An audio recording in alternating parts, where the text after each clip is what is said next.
As a kid, I loved making flipbooks. They were all I did in art class whenever I had it. I worked really hard on one particular flipbook. It was around 50 pages long, I guess. It had a simple stick figure walking into the page, waving at me, and then walking off. I would look at it at least a dozen times the day that I made it. Then it got boring. You know how kids are, not entertained by one thing for very long. I tossed it under my bed and never gave it a second thought. A few months ago, I was cleaning up my room and swept the stack of paper out from under my bed. I couldn't quite remember what it was. I flipped through it once and got a sweet taste of nostalgia.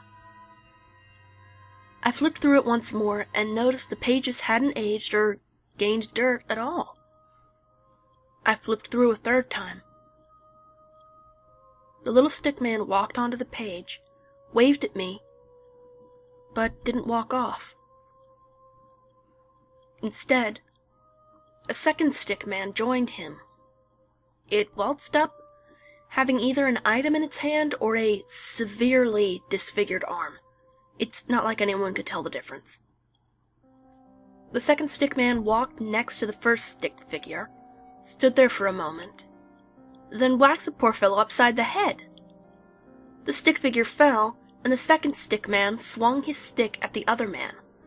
Again, and again, and again. What I assume was its blood ran from the stick figure's rather jagged body.